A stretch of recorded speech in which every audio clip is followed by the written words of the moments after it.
경기도는 첨단 산업의 쌀로 불리는 대한민국 반도체 산업의 심장입니다. 그런데 최근 반도체 산업이 진퇴양난의 위기에 처했습니다. 중국의 반도체 굴기에 이어 엎친 데 덮친 격으로 미국이 독소 조항이 가득한 보조감 정책을 내세워 우리 반도체 기업들을 강하게 압박하고 있습니다. 메모리 반도체 세계 1, 2위를 다투는 삼성전자와 SK 하이닉스의 영업 실적은 급격히 악화되고 있고 올해 1분기 적자가 6조 원에 달할 것이라는 분석도 나옵니다. 주력 수출 산업인 반도체 산업의 위기는 우리나라 경제에 치명적입니다. 지금이 외환 위기 당시보다 더 큰 위기라는 진단도 나옵니다. 윤석열 대통령의 상황을 심각하게 제대로 인식하고 있는지 의문입니다. 지금 대통령이 해야 할 일은 분명합니다. 부당한 압박으로부터 우리 반도체 산업을 지켜내고 경제 위기에 총력 대응하는 것입니다. 야당의 어퍼컷 날리면서 환호할 때가 아닙니다. 윤석열 대통령은 대선 후보 시절 경제는 대통령이 살리는 게 아니다. 대통령이나 정부가 그저 멍청한 짓 안 하고 정직하면 된다라고 말한 바 있습니다. 그런데 왜 계속 멍청하고 부정직한 것입니까?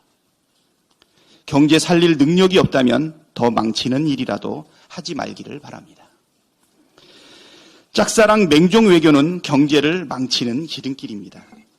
외교는 선과 악, 동맹과 적 같은 이분법으로 해결할 수 없습니다. 대선 이후 1년 만에 대한민국은 강대국 틈바구니에서 이리 치이고 저리 치이는 동네 북으로 전락했습니다. 지혜롭지 못한 맹종 외교의 결과는 어떻습니까?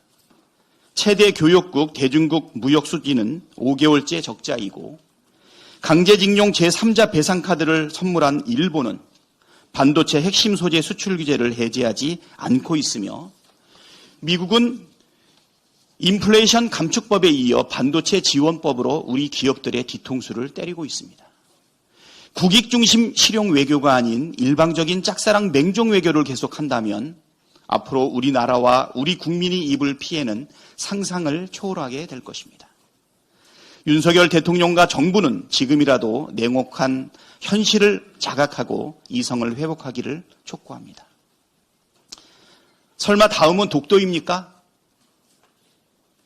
나는 가수다라는 TV 프로그램이 한때 인기였는데 요즘 난데없이 나는 친일파다라는 커밍아웃이 이어지고 있습니다. 지금 2023년 3월인지 1910년 3월인지 헷갈릴 정도입니다. 이게 다 3.1절을 친일절로 둔갑시켜 일장기를 내고는 용기와 명분을 만들어주고 대법원 판결도 부정하며 일본의 강제징용 면제부 선물을 안겨준 윤석열 대통령 덕분입니다. 윤석열 대통령의 선물에 일본은 독도를 일본 섬에 포함시켜 집계하는 것으로 화답했습니다. 유독 일본에 친절한 대한민국 1호 영업사원 윤석열 대통령이 다음번에는 독도를 선물하지 않을까 국민의 우려가 참으로 큽니다. 대한민국에는 그런 영업사원 필요 없다는 말씀 드립니다. 정부가 난방비를 보편 지원하는 지방자치단체들에게 보통교부세 배분 시 불이익을 주기로 했다고 합니다. 난방비 폭탄에 국민들이 죽어나갈 때 정부가 뭘 잘했다고 이렇게 나오는지 참으로 뻔뻔하고 염치가 없습니다. 정부가 못한 지원을 대신했으면 페널티가 아니라 상을 줘도 모자랍니다. 정부는 부당한 방침을 즉시 거두기를 바랍니다. 마지막으로 한 말씀 드리겠습니다. 윤석열 검찰은 강압수사를 멈추십시오.